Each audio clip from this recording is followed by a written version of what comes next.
भीमाशंकर सहकारी साखर कारखान्यावर आज आपल्या सगळ्या पत्रकार मित्रांना बोलवण्याच्या मागचा महत्त्वाचं जे कारण आहे ते 6 सप्टेंबर रोजी एक पत्रकार परिषद झाली आणि ती रमेश येवले यांनी घेतली होती आणि त्या पत्रकार परिषदेमध्ये भीमाशंकर सहकारी साखर कारखान्याच्या कारभाराबद्दल त्यांनी काही आक्षेप घेतले आणि त्या आक्षेपाला जे आक्षेप त्यांनी घेतले ते चुकीचे आक्षेप आहेत म्हणून आज तुम्हाला या पत्रकार परिषदेसाठी मुद्दाम बोलवण्यात आलेला आहे। मुळामध्ये भीमाशंकर सहकारी साखर कारखाना हा आंबेगाव तालुक्यातील शेतकऱ्यांसाठी अतिशय त्यांचं जीवस्य प्राणस्य असलेला कारखाना आहे। याचं कारण असं की भीमाशंकर कारखान्याच्या वर आधारित शेतकऱ्यांच्या सर्व आर्थिक गोष्टी अवलंबून आहेत आणि मग कुणीतरी एखादा माणूस येवलेंसारखा येतो आणि मी आज त्या दिवशीच्या पत्रकार परिषदेत ऐकलं की अहवाल तुम्ही व्यवस्थित पाहिला का, अहवालामधल्या काही गोष्टी तुम्हाला माहिती आहेत का, अशा पद्धतीने पत्रकारांनाच विचारण्याचं काम त्या दिवशी केलं आणि ते मी तुमच्या सगळ्यांच्या तुम्ही सुद्धा त्याला सगळ्याला साक्षीदार आहातच। तर मुळामध्ये ही जी काही सहकारी संस्था आहे ही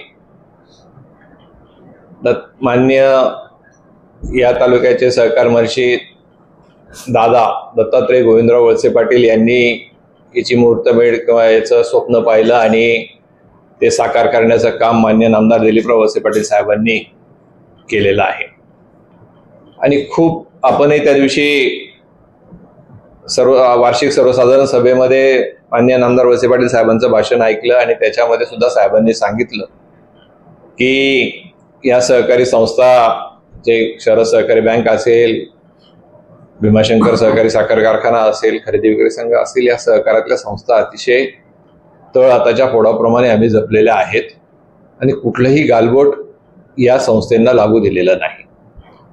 आपल्याला सर्वांना ज्ञात आहे भीमाशंकर सहकारी साखर कारखान्याचं जी पारितोषिकं मिळाली ती 29 पारितोषिकं मिळत असताना देश पातळीवर सुद्धा त्याची दखल घेतली गेली, राज्य पातळीवर सुद्धा दखल घेतली गेली आणि आपल्या कारखान्याचा नावलौकिक हा देश पातळीवर राज्य पातळीवर सगळीकडे असताना कुणीतरी पत्रकार परिषद घ्यायची आणि कारखान्याच्या बाबत वेगवेगळी विधानं करायची आणि सवंग स्वतःच्या लोकप्रियतेसाठी हे सगळं असं दाखवायचं की ह्या संस्थेमध्ये काहीतरी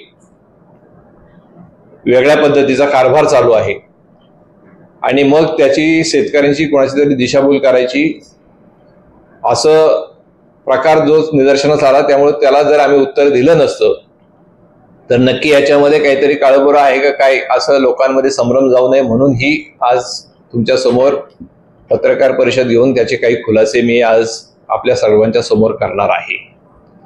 आता त्या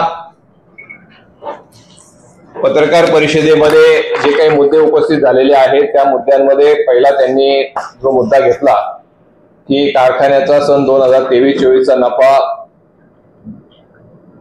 2 कोटी आणि 12 लाख होता, यावर्षी तो 3 लाख रुपये आहे। आता मला या संदर्भातली क्लिअर कट गोष्ट सांगायची की सर्व तरतुदी करून आर्थिक ज्यावेळेस पत्रक तयार होतं यावेळेस आपला शिल्लक वाढावा जो होता तो 22 कोटी आणि 52 लाख रुपये येत होता। आता ज्यावेळेस जो वाढावा येतो, ज्याच्या सगळ्या तरतुदी करून खर्च टाकून जो शिल्लक जो नफा राहतो तो आपण शक्यतो ऊसाचा अंतिम दर देत असताना शेतकऱ्यांना देत असतो। तर यावेळेस आपण तो जो ऊसाचा दर 210 रुपये जो अंतिम दर काढला त्याच्यामध्ये हा सर्व जो नफा आहे तो त्याच्यातला वाटून त्यामुळे तो 3 लाख रुपये शिल्लक राहिलेला आहे। म्हणजे याचा अर्थ असा आहे की आम्ही हा नफा पूर्णपणे शेतकऱ्यांकडे 210 रुपयाच्या माध्यमातून दिलेला आहे. त्यामुळे असं काही ठेवलेलं नाही. त्यांचं जे म्हणणं होतं की यावर्षी फक्त शिल्लक 3 लाख रुपये, म्हणजे एका बाजूला सांगताना सांगायचं, काही लोक सांगताना सांगतात की तुम्ही शिल्लक पैसे ठेवले, आणि एका बाजूला परत सांगायचं का शिल्लक का नाही ठेवले. म्हणजे दुतोंडी जे कारभार जो म्हणतात, बोलण्याचा जो प्रकार आहे तो याच्यातून दिसतो. त्यामुळं आम्ही जो काही शिल्लक नफा होता तो सर्व भाव देऊन शेतकऱ्यांना देण्याचं काम याच्यातून केलेलं आहे. आता त्याच्यातला दुसरा एक मुद्दा जो होता की त्यांचं जे म्हणणं होतं की 24-25 साली 31/3/2024च्या याच्यामध्ये 426 कोटी 21 लाख एवढं तुम्ही कर्ज घेतलं होतं, आणि या वर्षीच्या म्हणजे 31/3/2025च्या ताळेबंदामध्ये 462 कोटी 2 लाख एवढं कर्ज, म्हणजे तुम्ही जवळजवळ त्यांचं जे म्हणणं आहे हे 35 ते 36 कोटींनी कर्ज जास्त घेतलं. आता काय होतं की अहवालामध्ये ते आहे, बरोबर आहे, कर्ज घेतलं आम्ही, जास्त घेतलं ते बरोबर आहे, परंतु त्याचं कारण माणूस शोधत नाही आणि फक्त पत्रकार परिषदेमध्ये काहीतरी मला जास्त कळतं अहवालामधलं हे सांगण्याचं काम करतो. तर कर्ज का घ्यावं लागतं की या वर्षीचं जे आहे क्रशिंग वाढलेलं आहे. या वर्षाचं वाढलेलं जे क्रशिंग आहे त्या क्रशिंगसाठी जो लागणारा जो पैसा आहे व बाकीच्या सगळ्या गोष्टीसाठी लागणारा खर्च आहे तो वाढतो खर्च, आणि त्या खर्च वाढत असल्यामुळं या सगळ्या गोष्टीमध्ये जो 2023-24च्या तुलनेने 2024-25 मध्ये आपल्याकडे 36 कोटींनी जे कर्ज वाढले, त्यामध्ये तुम्हाला मी सांगतो भांडवली कर्ज जे आहे, म्हणजे ज्या गोष्टीसाठी भांडवली कर्ज जे आपण घेतो, जे एक्सपान्शनसाठी किंवा बाकीच्या सगळ्या गोष्टीसाठी, याच्यासाठी काही कर्ज एक्सपान्शनसाठी एक्स्ट्रा घेतलेलं आणि काही एक्सपान्शन साठीचं जे काही कर्ज होतं, म्हणजे तुम्हाला थोडक्यात सांगतो की आम्ही पहिली गोष्ट जी आहे डिस्टलरीसाठी घेतलेलं कर्ज असेल आणि कोजनरेशनसाठी घेतलेलं कर्ज असेल, अशा ज्या 2 गोष्टीचं कर्ज आहे त्या कोजनरेशनचं कर्जामध्ये आम्ही त्याची परतफेड काही गोष्टींची केलेली आहे आणि काही गोष्टींचं नवीन कर्ज आम्ही घेतलेलं आहे. या सगळ्या गोष्टीमध्ये जवळजवळ आम्ही जे भांडवली कर्ज आहे ते 4 कोटींनी कमी केलेलं आहे, म्हणजे रिपेमेंट केलेलं आहे त्याच्यातलं. आणि मालतारण कर्ज, जे मालतारण कर्ज ज्याला म्हणतात, ते ज्याच्यासाठी आपण वर्किंग कॅपिटल म्हणजे कारखाना चालवण्यासाठी जे वर्किंग कॅपिटल लागतं, ते ज्यावेळेस कारखान्याचं क्रशिंग वाढलेलं आहे त्या क्रशिंग वाढलेल्या कारणास्तव आपण जे वाढीव कर्ज जे घेतलेलं आहे ते जवळजवळ 40 कोटी आहे, आणि त्यामुळं हे मुळात कर्ज वाढलेलं आहे. हे कुठल्याही परिस्थितीत असं काही कर्ज त्यांनी, असं मी पाहिलं की त्यांनी काहीतरी सांगितलं की कारखाने बंद पडतात, 500 कोटी रुपयाचं कर्ज घेतलं. 500 कोटीचं कर्ज घेत असताना तुम्ही कशासाठी कर्ज आहे त्याचा अभ्यास केलाय का? काही अभ्यास न करता आम्ही कुठलंही कर्ज, वाढीव कर्ज घेतलेलं नाही. आता त्याच्यातलं तुम्हाला दुसरं एक सांगतो, हे जे 23-24 पेक्षा 2024-25 मध्ये साखर शिल्लक साठा जो आहे 17,261 क्विंटलने वाढवून वाढ झालेली आहे त्याच्यामध्ये, आणि बँकेचं मूल्यांकनाच्या दरानुसार वाढ झालेली आहे. त्यामुळे एकूण शिल्लक असलेल्या 10,19,512 क्विंटल साठी बँकेचे मूल्यांकन दर 3100 रुपये प्रति क्विंटल वरून तो 3400 रुपये प्रति क्विंटल झाल्याने प्रति क्विंटल रुपये 300 वाढ झाली. त्याशिवाय मागील वर्षाच्या तुलनेत इथेनॉलचा शिल्लक साठा हा 2023च्या अखेर 7 लाख लिटर वरून 29.65 लाख लिटर म्हणजेच 22.65 लाख लिटर, तसेच आरएसचा शिल्लक साठा हा 8.6 लाख लिटर वरून 20.70 लाख लिटर म्हणजेच 12.64 लाख लिटरने वाढ झाली. त्यामुळे शिल्लक साठ्याच्या प्रमाणात खेळते भांडवली कर्जामध्ये त्याच्यामुळे वाढ झाली. कळलं तुम्हाला? हे शिल्लक साठा जो वाढला त्याच्यामुळं हा 40 कोटी रुपये कर्जाचा जो आहे त्याची वाढ झालेली आहे. आता दुसरा एक प्रश्न असा त्यांनी उपस्थित केला होता की शरद बँकेच्या कारखान्यावर भरोसा नाही का? कारण की त्यांनी असं म्हटलं होतं शरद सहकारी बँकेचे 9 कोटी आणि 25 लाख रुपये कारखान्यांनी परत केले. मग कारखान्यांनी परत केले म्हणजे का केले असा त्यांचा प्रश्न होता. आता हे पैसे आम्ही घेतले होते डिस्टिलरी प्रकल्पासाठी. डिस्टिलरी प्रकल्पासाठी घेतला असताना याच्यामध्ये पुणे जिल्हा सहकारी बँकेचा ही लीड बँक होती, बरोबर ना? पीडीसीसी बँक जी आहे, पुणे जिल्हा सहकारी मध्यवर्ती सहकारी बँक, ही लीड बँक होती. आणि त्याच्यामध्ये राज्य सहकारी बँक एक होती आणि शहर सहकारी बँक होती. अशा 3 बँकांचं मिळून आम्ही ते कर्ज मंजूर करून घेतलं होतं कन्सोर्शियमच्या मध्ये. आता त्याच्यामध्ये आरबीआयचे त्यांचे जे काही शरद सहकारी बँकेचे टेक्निकल प्रॉब्लेम झाले, त्यामुळे त्यांचं म्हणणं आलं की आम्हाला तुम्ही आमचे 9 कोटी आणि 25 लाख रुपये परत द्या. उलट ते आम्ही का घेतले होते की आपली शरद सहकारी बँक आपल्या भागातली आहे, तिला त्याचा कारखान्याच्या मार्फतचं व्याज मिळावं म्हणून घेतली होती. पण त्यांचा जर टेक्निकल प्रॉब्लेममुळे आम्ही ते पैसे त्यांना परत केले. त्याच्या मागे कुठलाही असा काही उद्देश नव्हता. बँकेने आम्हाला कळवलं की आमचे पैसे परत द्या आणि त्या पद्धतीने आम्ही ते पैसे परत त्यांना दिलेले आहेत. त्याच्यात पुढेही आक्षेपार्ह असा काही विषय असू शकत नाही. फक्त काहीतरी लोकांच्या मध्ये संभ्रम पसरवायचा म्हणून त्यांनी अशा पद्धतीची वाक्य त्याच्यामध्ये त्या ह्याच्यामध्ये उच्चारलेली माझ्या लक्षात आलेली आहे. आता डिस्टिलरी प्रोजेक्टसाठी 11 कोटीचा फंड वेगळा ठेवला, परंतु वापरला फक्त 1.90 कोटी. तो वापरला वाढीव भांडवलासाठी. डिस्टिलरी प्लांटवर सन 2023-24 मध्ये 49.32 कोटीचे कर्ज होते, ते 58.95 कोटी केले. डिस्टिलरीवर अजून कर्ज काढले. आधुनिकीकरणाचे 31 कोटीचे रुपये 19 कोटी झाले. कर्ज परतफेड झाली आहे. आता तुम्हाला मी सांगतो, 2024-25च्या अंदाजपत्रकामध्ये डिस्टिलरी प्रकल्पासाठी रुपये 11 कोटी भांडवली खर्च अपेक्षित धरला होता. त्यापैकी अनुषंगिक सिव्हिल कामे, फाउंडेशन, फ्लोरिंग आणि इतर कामांसाठी प्रत्यक्षात 1 कोटी आणि 90 लाख रुपये खर्च झाला. 14,000 मेट्रिक टन क्षमतेचे मोलॅसिसचे टँक, त्याच्यासाठी 6 कोटी व CO2च्या प्लांटसाठी 3 कोटी, याप्रमाणे 9 कोटीची कामे करणे बाकी आहे. ही कामं केलीच नाही, तर मग ती जर कामं केली नाही तर त्याच्यासाठी पैसे खर्च करायची काय गरज आहे? त्यामुळे ते पैसे आम्ही खर्चच केलेले नाही. आलं लक्षात? ते पैसे आम्ही घेतलेले नाही. आता दुसरा एक आहे, 2024-25च्या गाळ्या कामासाठी डिस्टिलरी प्रकल्पामध्ये इथेनॉल उत्पादन सुरू केले. त्यामुळे उत्पादित मोलॅसिस इथेनॉल निर्मितीसाठी लगेच वापरात आहे. तसेच बाजारातील साखर व सिरप पासून इथेनॉलची किंमत विचारात घेऊन सिरप पासून इथेनॉल न करता फक्त BEV पासून इथेनॉल उत्पादन घेण्याचे ठरवल्यामुळे सध्या स्थितीत असलेली मोलॅसिस साठवणूक क्षमता पुरेशी असल्याने, तसेच अंदाजपत्रकातील अपेक्षित भागभांडवल 8 कोटी आणि 10 लाख रुपये आणि 25 कोटी लाख जमा असल्याने मोलॅसिस टँक व CO2 प्लांट इत्यादी कामं केली नाही. सदरची कामे सेकंड फेज मध्ये आम्ही करणार आहोत. त्यामुळे अंदाजपत्रकात घेतलेले रुपये 11 कोटी पैकी रुपये 9 कोटी हे जे तुम्हाला सांगितले ते आता खर्च कमी झालेला आहे. त्यामुळे 11 कोटी खेळते भांडवलात वापर झाल्या हे साफ चुकीचं आहे.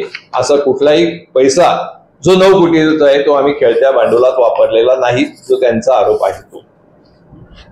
आता डिस्टिलरी प्रकल्पासाठी 8 कोटी आणि 23 लाख रुपये कर्ज बाकी वाढलेले आहे.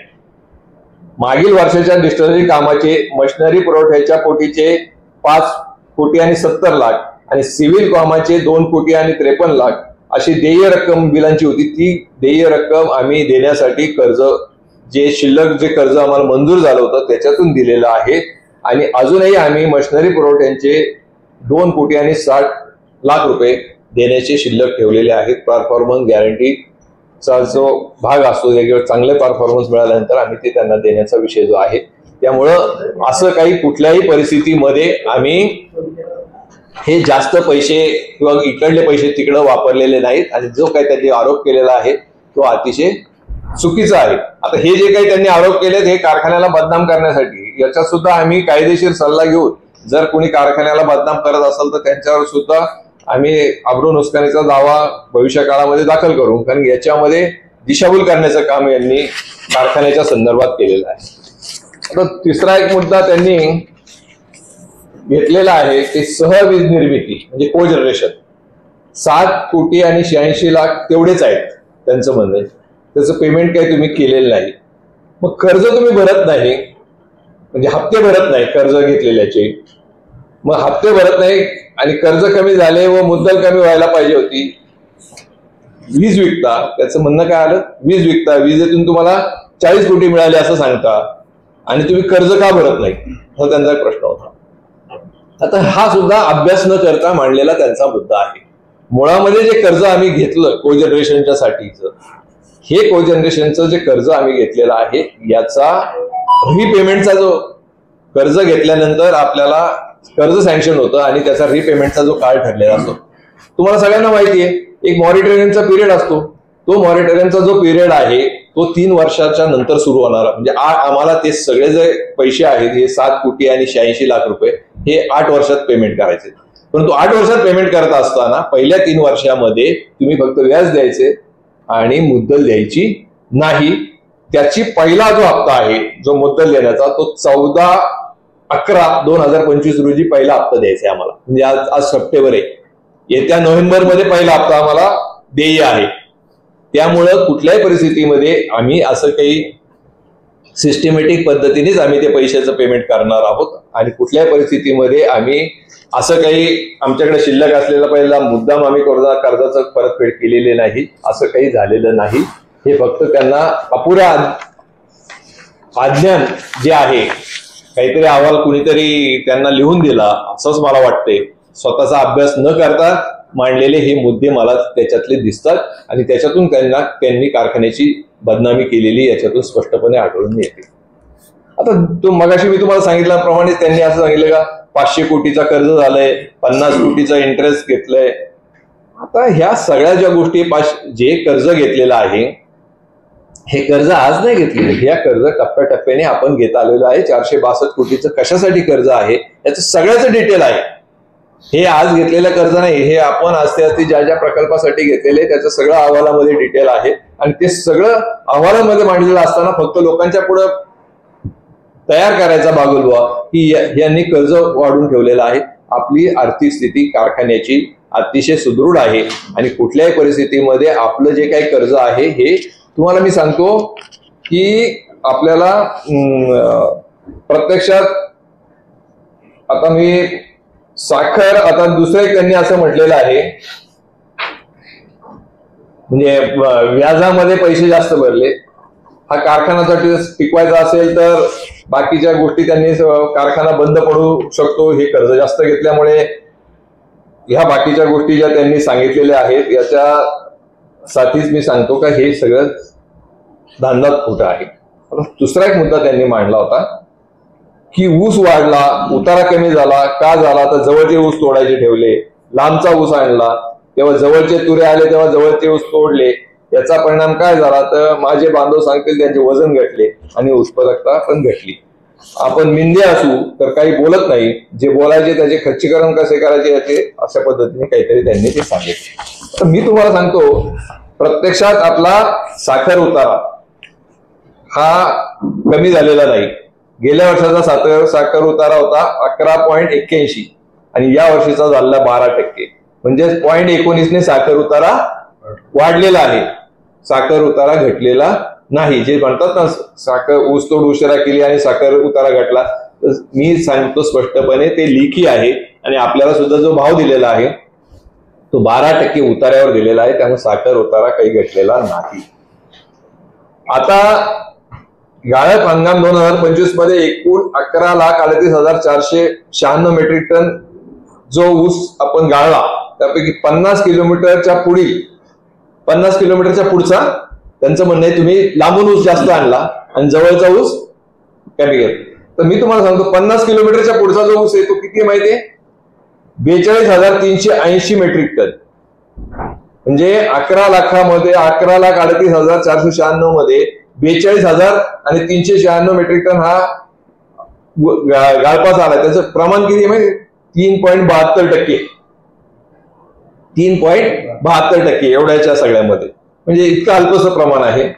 आणि यापैकी बिगर नोंदीतील गाळपास आलेला जो आहे आता त्याच्यामध्ये नोंद केलेला आणि बिगर नोंदीचा, आता काही जो बिगर नोंदीचा जो आलाय तो 23,157 आहे, तो किती होतो 2% येतो.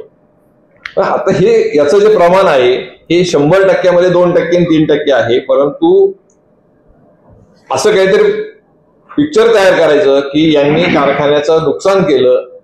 आमचे काही तज्ज्ञ लोक पण तुम्हाला माहिती ते पण सांगतात की बाहेरचे ऊस जास्त आणले आणि जवळचा ऊस तोडायचा कमी केला त्यामुळं कारखान्याचं नुकसान झालं. असं काहीही झालेलं नाही, बाहेरचा ऊस आम्ही 50 किलोमीटरच्या पुढचा आणलेला नाही, 50 किलोमीटरच्या आतमधलाच ऊस आम्ही जास्त आणलेला आहे.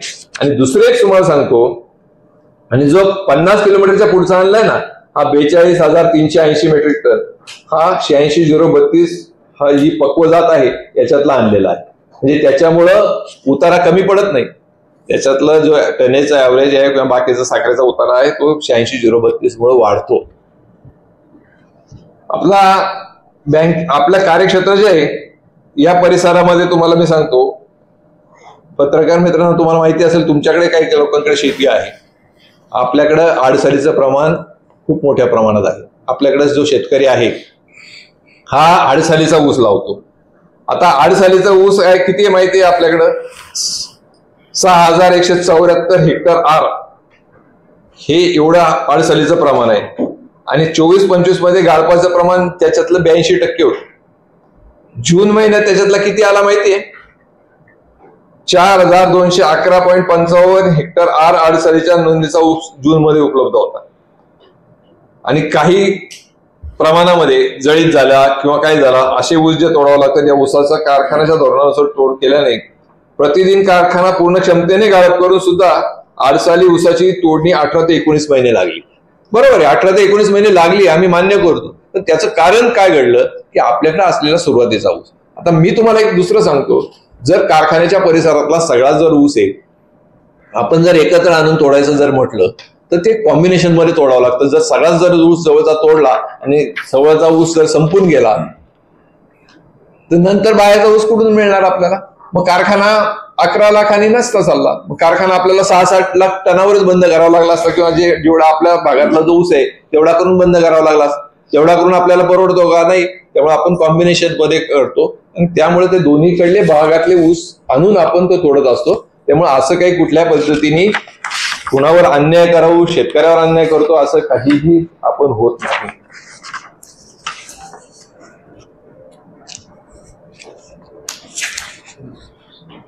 आता तुम्हाला दुसरं एक सांगतो की कारखाना जो आहे आपला, याला आपण एक्सपान्शन किंवा भांडवली खर्च ज्याला म्हणतो आपण, मशिनरीसाठी, अमक्यासाठी तमक्यासाठी जे घेतलेले, याचं कर्ज किती आहे? फक्त 143.6 कोटी.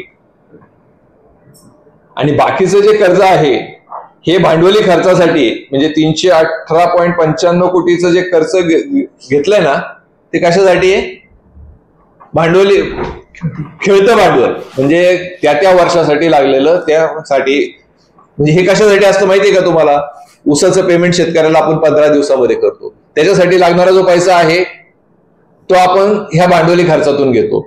बाकीच्या जे खर्च जे लागतात, केमिकल खरेदी, अमक खरेदी, तमके खरेदी, याच्यासाठी जे लागणारं जे खर्च आहे हे याच्यासाठी लागतं. आणि हे याचं जे पेमेंट आहे, की जशी आपण साखर विकतो, मोलॅसेस विकतो, याचं टॅगिंग झालेलं असतं. या टॅगिंगच्या माध्यमातून ते पैसे लगेचच्या लगेच तिकडून त्या खात्याला वर्ग, पैसे जमा झाले, साखर विकली की ते पैसे जमा होतात, ते जमा झालेले पैसे त्या खात्यामध्ये वर्ग होतात आणि ते कर्ज जवळजवळ नील होऊन जातं. म्हणजे ते कर्ज आमच्याकडं बोजा जो आहे तो नाही. आता तुम्हाला दुसरी एक गंमत तुम्हाला सांगतो की आपल्याकडं कारखाना जो आहे तो इतका सक्षम आहे की आपण तुम्हाला मी सांगतो, ज्यावेळेस 462 कोटीचा माल आपल्याकडे शिल्लक होता. किती? 462 कोटीचा, साखर आणि मोलॅसेस किंवा हे सगळं. आणि आपल्याला कर्ज देणं किती होतं माहितीये? 318 कोटी. म्हणजे आपण कर्ज 155 कोटी रुपये आपल्याकडे, तशी स्ट्रॉंग पोझिशन आहे आपली. लक्षात आलं का तुमच्या? पण ते सांगताना काहीतरी वेगळं सांगतात का 500 कोटी रुपये यांनी कर्ज घेतलं, तसं नाहीये. हे भांडवली खर्चाचं कर्ज आहे. ते त्यांनी अभ्यास करून, जर मला वाटतं एवढे काहीतरी बिझनेसमन आहेत त्यांना कळायला पाहिजे होतं की आपण जो आरोप करतोय भांडवली खर्चासाठी लागणारा, खेळत्या भांडवली खर्चासाठी लागणारा पैसा हा वेगळा असतो, तो त्याच वर्षीच रिपेमेंट होतो. आणि जे एकूण मशिनरीसाठी वगैरे लागणारा खर्च आहे ते टप्प्याटप्प्यामध्ये त्याचं पेमेंट होत असतं. त्यामुळं असं कुठल्याही परिस्थितीमध्ये कारखान्याकडं कुठलंही थकीत नाही. मध्यम ऊर्जेची कर फेडण्याची साखर तारणावर आता सुद्धा जे काही रिपेमेंट करायचे त्याच्यासाठी सुद्धा एअरमार्क करून आम्ही 17 कोटी 90 लाख रुपये राखीव ठेवलेले आहेत. ज्यावेळेस पेमेंट यायचं त्यावेळेस ते बाजूला पैसे काढून ठेवलेले आहेत आम्ही. त्यामुळं कुठल्याही परिस्थितीमध्ये कारखान्याची परिस्थिती सुद्धा आर्थिक स्ट्रॉंग आहे आणि वेगळं असं काही काम आम्ही करत नाही.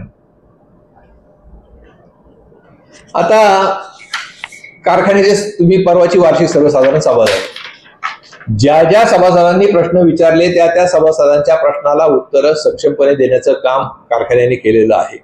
आता एवढ्या वर्षाच्या कारभारामध्ये गेल्या वर्षी जो काही प्रकार झाला तो गेल्या वर्षीचा जो झालेला, या वर्षीचा जर तुम्ही सगळ्यांनी पाहिला तो जर सोडला तर आपण कारखान्याने कुणालाही, आणि त्या वर्षी सुद्धा आम्ही कुणालाही कारखान्याला बगल देऊन काम करणार नव्हतो आणि आतापर्यंत कारखान्याने कुठल्याही प्रश्नाला बगल देऊन काम केलेलं नाही. जे काही प्रश्न आले ते प्रश्नाला समर्पकपणे उत्तर देण्याचं काम प्रशासनाने आणि कारखान्याने केलेलं आहे. त्यामुळे कुठल्याही परिस्थितीत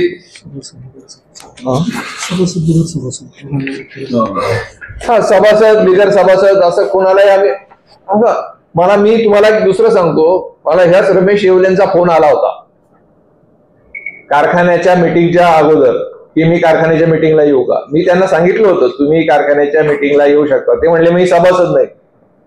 म्हणलं आम्ही सभासद नसला आणि सभासद असला तरी कोणालाही दुजाभाव करत नाही.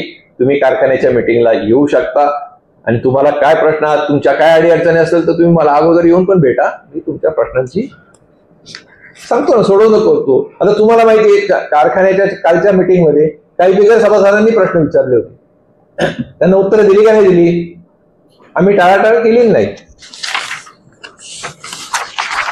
आता एक वेगळा प्रश्न त्यांनी विचारला, म्हणले मी शरद बँकेकडून 1 कोटी घेतले होते, मला 1% प्रोसेसिंग फी लागली आणि मग यांनी शरद बँकेकडून 9 कोटी घेतले, मग त्याची 1 कोटी ते कर्ज आपण परत केलं, मग ते तुम्हाला परत मिळाली का.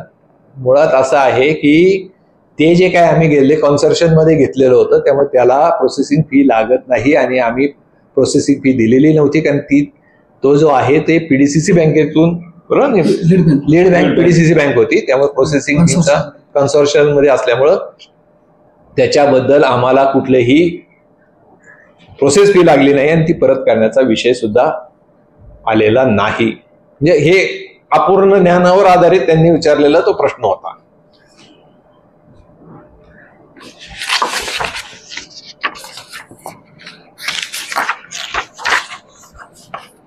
असे एवढेच प्रश्न माझ्या समोर त्या दिवशी आले होते. या सगळ्या प्रश्नांचा खुलासा या संदर्भातून आपल्या सगळ्यांच्या समोर केलेला आहे आणि भीमाशंकर कारखान्याचा कारभार जो आहे अतिशय पारदर्शक पद्धतीने चाललेला आहे.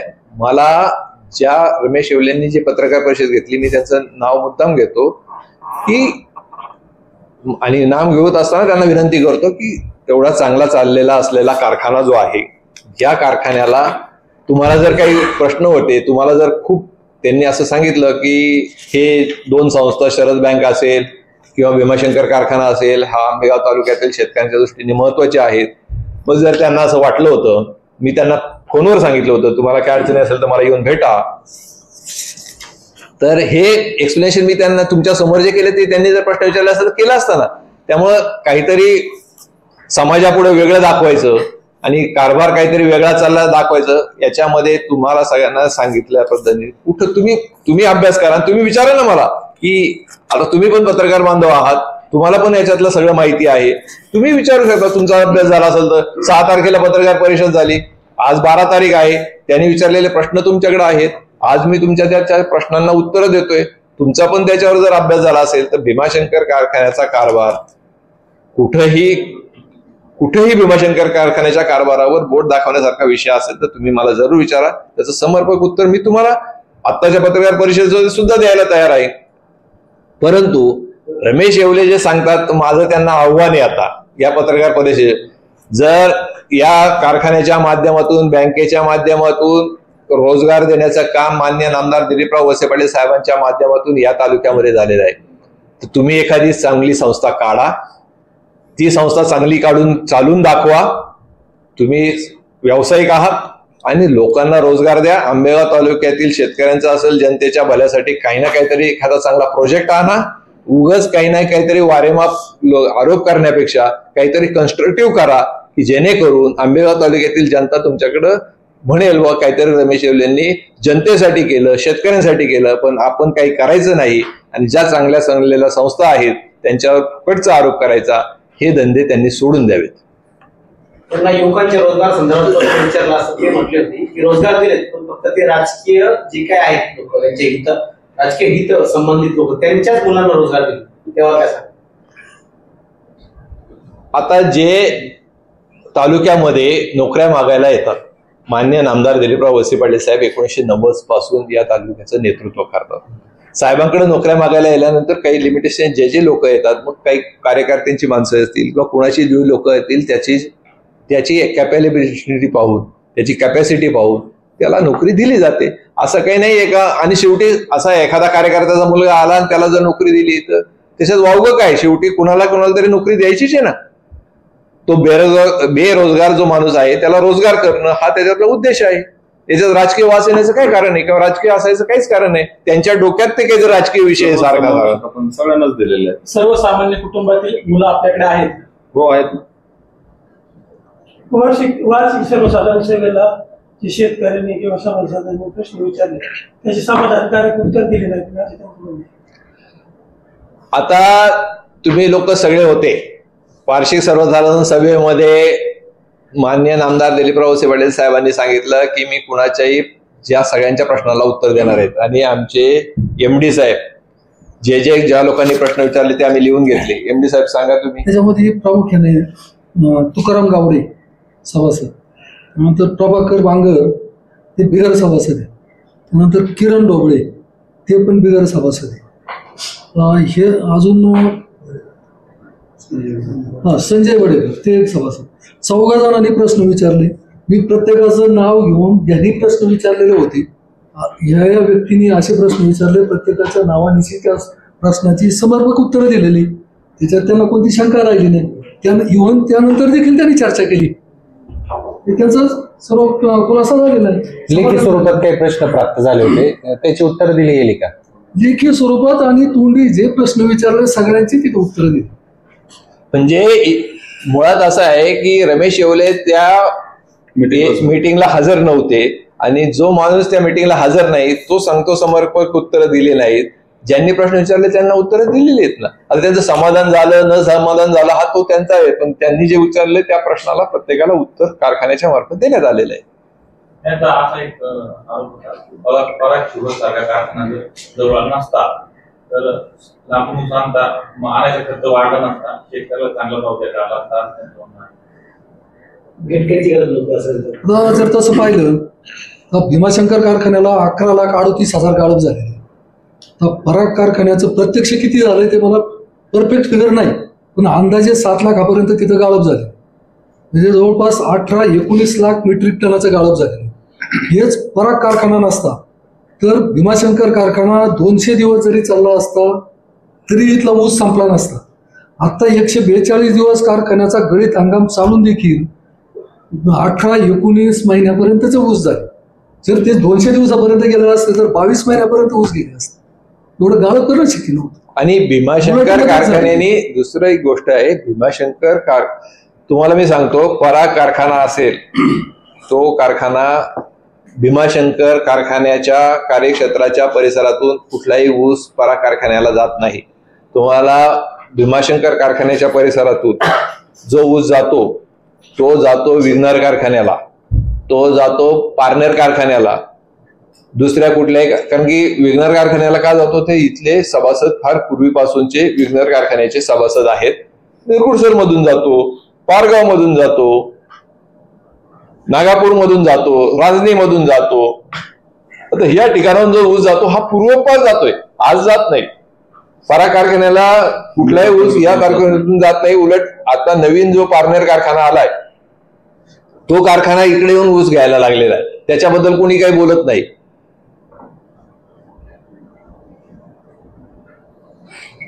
आंबेगाव तालुका जुन्नर तालुक्यामध्ये जास्तीत जास्त भाजीपाला उत्पादक निर्माण होत आहे, दिवसेंदिवस त्यात वाढ होत आहे, ऊस क्षेत्र घडत आहे, ऊस क्षेत्राची लागवड आहे, याकरता कारखान्याकरता आणखी किती जोमाने एक चॅलेंजिंग विषय असणार आहे, आणखी काय प्रयत्न केले जाणार जास्तीत जास्त? चांगला तुमचा मुद्दा आहे. आता भविष्य काळामध्ये कारखान्याच्या कॅपॅसिटी खूप वाढलेल्या आहेत आणि कारखाने हे खूप दिवस चालणार नाहीत. आणि मग जर ऊसाचं क्षेत्र जर कमी झालं तर काय करायचं, त्याच्यासाठीच आम्ही आता नवीन जी AI टेक्नॉलॉजी जी आलेली आहे, AI टेक्नॉलॉजीच्या माध्यमातून आता एकरी उत्पादन वाढवणं हाच त्याच्यावरचा प्रमुख उपाय आहे. आणि जेवढ्यात जास्त एकरी उत्पन्न वाढवता येईल त्याच्यासाठी जी काही मदत लागेल ती कारखान्याच्या माध्यमातून शेतकऱ्यांना केली जाणार आहे. रमेश येवले विधानसभा निवडणुकीत वळसे पाटील साहेबांना निवडून द्या असा प्रचार करत होते आणि अचानक काय झालं की त्यांनी साहेबांनी उभ्या केलेल्या संस्थांवरच ते आरोप करतायत. आता हा प्रश्न आम्हाला विचारण्यापेक्षा तुम्ही त्यांनाच विचारायला पाहिजे की तुम्हाला त्यावेळी तुम्ही करताय ना आता काय. त्यांनी कारण काय सांगितलं की माझ्यासमोर 2 व्यक्ती होत्या, एक चारित्र्य संपन्न व्यक्ती म्हणून मी वळसे पाटलांना च्या मागे उभा राहिलो, परंतु माझा त्यांच्या संस्थेच्या कारभारावर आक्षेप आहे. बरोबर आहे ना. आता म्हणून तर तुमची आज जी आम्ही पत्रकार परिषद जी घेतली त्यांनी ज्या संस्थेच्या कारभारावर जे आक्षेप घेतले ते आक्षेप मी तुमच्या समोर मांडलेले आहेत. आणि याच्यात माझं तुम्हाला पत्रकारांना असं म्हणणं आहे की तुम्ही 6 तारखेला पत्रकार परिषद त्यांची झाली, आज आम्ही 12 तारखेला घेतोय. ह्या 6 दिवसामध्ये तुमचा पण अभ्यास झालेला असेल, तुम्ही आम्हाला विचारा प्रश्न की हे जे प्रश्न होते, हे जे काय येवल्यांनी प्रश्न उपस्थित केले आमच्या पत्रकार परिषदेमध्ये त्याचं उत्तर तुम्ही दिलेलं नाही किंवा समर्पक देत नाही किंवा आम्हाला असं खटकते, हे तुम्ही विचारा ना मला. तुमचा जर अभ्यास झाला असेल तर नाही, तुम्ही रमेश येवले जे सांगतोय ते चुकीचं सांगतोय. आणि म्हणूनच आम्ही तुम्हाला असं सांगितलं की हे कारखान्याला बदनाम करण्याचं काम रमेश येवलेंनी थांबवावं.